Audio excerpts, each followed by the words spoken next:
Appreciable point है कि government ने इसके ऊपर इनिशिएशन लिया है। आई थिंक गवर्नमेंट ने शायद न्यू बायर्स के लिए भी रिलैक्सेशन दी है। हाँ, कुछ नॉन फाइलर्स के ऊपर भी दिया है, दी कुछ जो मार्केट वैल्यू जैसे 25 साल पुराना अगर घर है तो उसको डिमोलिश उसमें ले आए, 10 साल पुराने पे रेट कम कर दिया, 20 साल पुराने पे रेट कम कर दिया।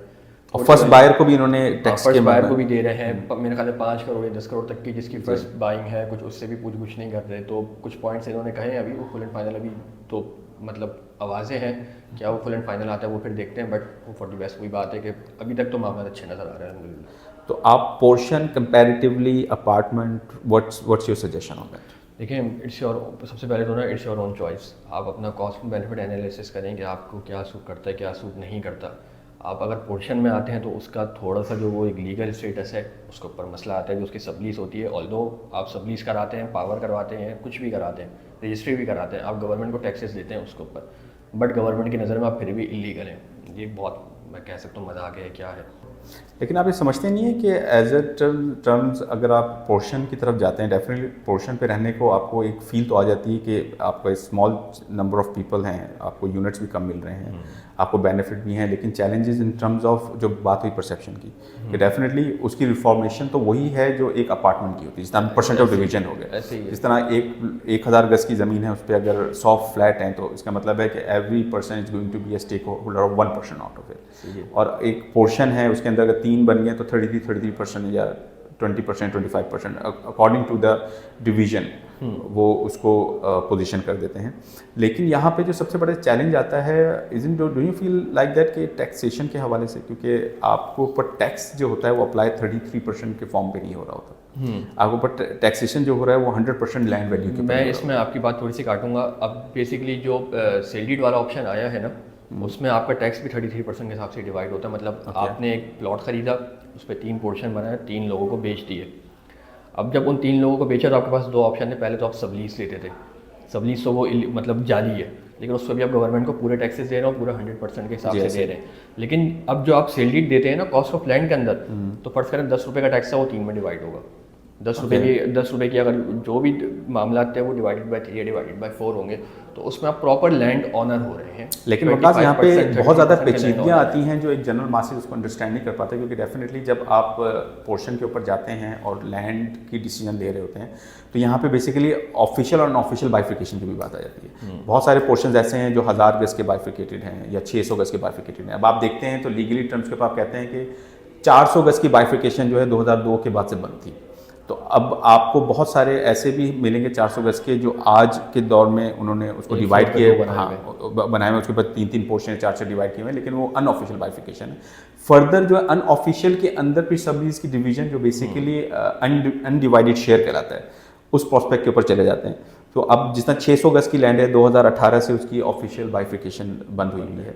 तो ये बहुत सारे अनासिर जो हैं, जब आप सर्टन डिसीजन ले लेते हैं, जब खरीदते हैं, जब एक अननोन बंदा जो इस डॉक्यूमेंटेशन से अनअवेयर्ड होता है वो एक सर्टन कॉस्ट पे कर देता है। उसको दिखने की चीज़ अच्छी लग रही होती है, वो कहता है कि ठीक है मुझे ये चीज़ जो है वो 10 रुपये की, मैं 10 रुपये में उसने बेच दी। लेकिन जब over the period of time जब वो बेचने जाता है, कोई एक एजुकेटेड बंदा, ये जो बंदा डॉक्यूमेंटेशन से रिलेटेड अवेयरनेस रखता है लैंड रिफॉर्मेशन को लेके, उसकी बाइफिकेशन, उसकी डिवीजन, उसकी स्टैंडिंग, और ख़ासतौर पर फिजिबिलिटी और प्रोजेक्शन, बहुत ज़्यादा चाइना कटिंग के भी अनासिर होते हैं जो जहाँ पे लोग धोखा खा जाते हैं और ट्रैप हो जाते हैं।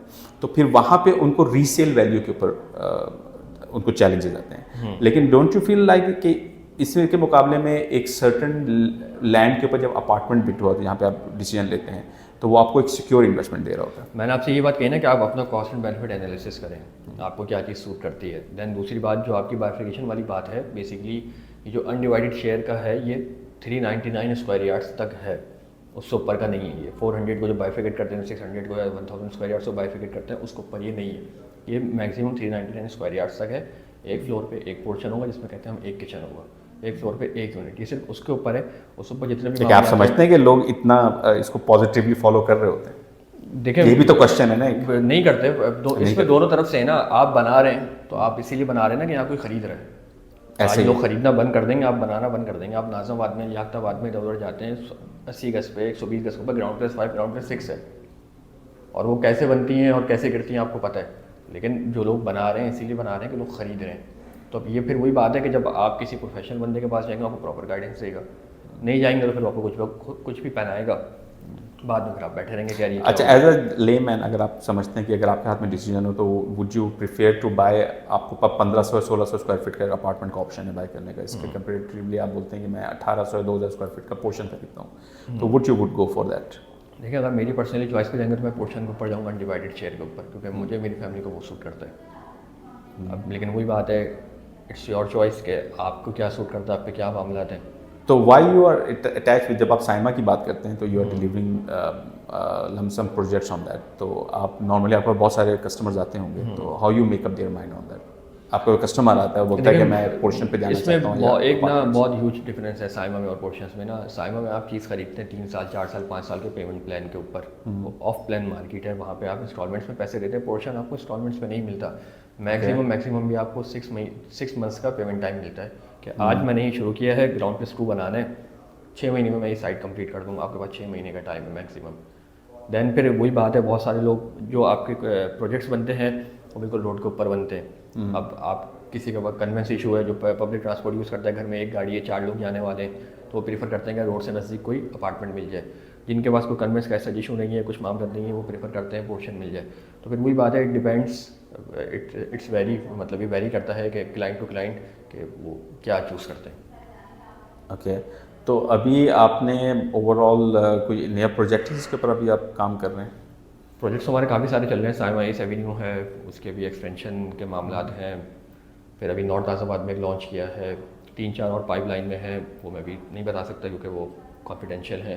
ओके, तो उसके पर वर्किंग अलहमदिल्ला चल रही है हमारी।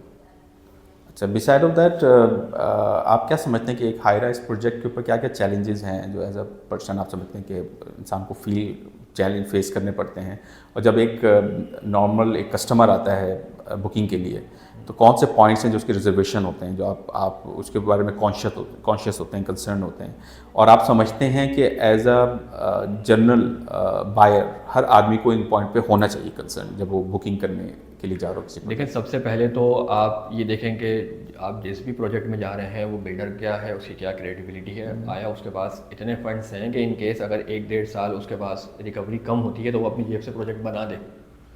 सबसे मेन चीज़ तो ये है, क्योंकि एक वो बिल्डर है जो आपसे पैसे लेके लगाएगा, और जो आपसे पैसे लेगा तो वो अपनी जेब में भी डालेगा, प्रॉफिट भी बाहर करेगा और लगाएगा भी, तो वो तो फिर प्रोजेक्ट 4 साल का बोल के 15 साल 10 साल के ऊपर जाएगा। और एक वो बिल्डर है जिसका प्रायर एक्सपीरियंस है, प्रोजेक्ट्स डिलीवर कर चुका है, रिनाउंड नेम है, तो उसके मामले अलग होते हैं। फिर एक वो बिल्डर आ जाता है कि जिसका प्रोजेक्ट तो पहले दूसरा होता है, बट वो एक बिजनेसमैन है, उसके पास पीछे इतने फंड्स हैं, तो वो भी बना के डिलीवर करते हैं। सबसे पहले तो आपको बिल्डर की क्रेडिबिलिटी देखनी है, उसका बैकग्राउंड पूछने के भाई आप क्या करते हैं, तो एक चीज़ तो ये आ गई। देन उसके बाद आपकी एनओसीज और दूसरे मामला आ गए कि एनओसीज क्लियर हैं नहीं है, क्योंकि लैंड के क्या मामला हैं, माजी में कुछ ऐसे मामला हुए हैं जो पूरे प्रोजेक्ट भी गिराए गए हैं। तो आपको ये सारी चीज़ें भी देखनी होती हैं कि लैंड कमर्शियल है भी या नहीं है, या कमर्शियल है तो कन्वर्टेड है कब की है, उसके क्या सारे चालान्स पेड है नहीं है, जो प्रॉपर एनओसी होती है वो आप एसबीसी से जाके देखते हैं, आप वो देखते हैं। अच्छा, बहुत आसान होता है एक जनरल मास को जो एक नॉर्मल लेमैन होता है उसको ट्रैप करना, कि उसको एक बंदा जो किराए के मकान में रह रहा है तो उसका एक सर्टेन एक्सपेंस है महीने का, वो कहता है कि मैं 30,000 25,000 40,000 किराया दे रहा हूँ, तो मेरा अपना घर होना चाहिए या अपना अपार्टमेंट होना चाहिए। और डेफिनेटली जो किराए के मकान पे रह रहे होते हैं उनकी ज़्यादातर प्रेफरेंस जो होती है वो प्रोजेक्ट्स बेस्ड ही होती है, क्योंकि वो उसी पे ही किस्तों के ऊपर जा सकते हैं। यही जैसा आपने जिक्र किया कि उसको 4 साल 5 साल का प्लान मिल जाता है, 6 साल का।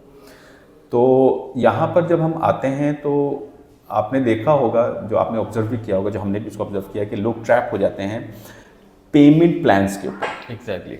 तो इसको थोड़ी सी रोशनी करें वकास साहब कि क्या चीज़ है, लोग ट्रैप क्यों होते हैं, लोगों को क्या देखना चाहिए, लोगों को कैलकुलेशन किस तरह करनी चाहिए, किस तरह वेरीफाई करना चाहिए इसको? देखें, होता क्या है कि हमारे मतलब सेल्स में भी हमारे पास काफ़ी अच्छे लोग हैं, वो कुछ ना कुछ बोल के उनको ट्रैप कर लेते हैं। अब एक कॉन्सेप्ट आजकल चल रहा है 2 लाख रुपये डाउन पेमेंट, 5,000 10,000 रुपये महीने में आप अपना अपार्टमेंट हासिल करें, 3 साल का पेमेंट प्लान है।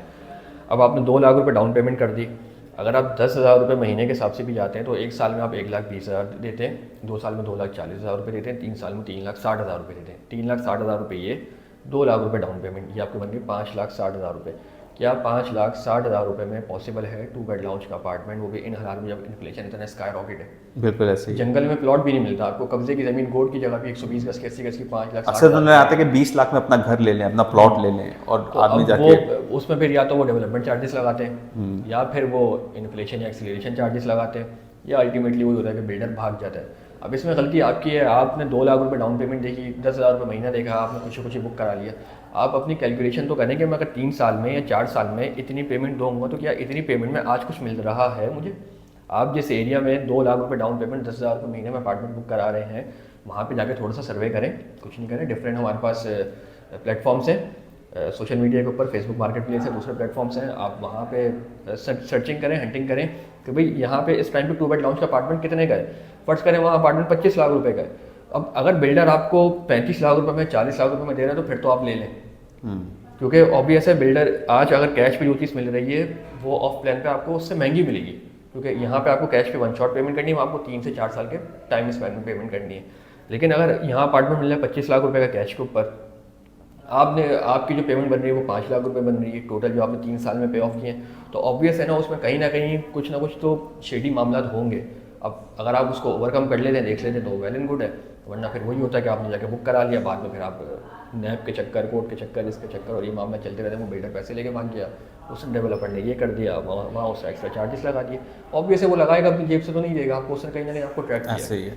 और ये मामला सिर्फ ऐसे नहीं कि सर्टन एरियाज में आप कोई स्पेसिफिक कैटेगरी के लिए आप बोले कि मुझे स्कीम 33 में ये मामला ये ऑल ओवर दी पाकिस्तान में है। जहाँ जहाँ लोग बेवकूफ़ बनते रहेंगे वहाँ को किसी ना किसी नाम के ऊपर, किसी ना किसी काम के ऊपर बेवकूफ़ बनाया जाता रहेगा। ऐसे ही है।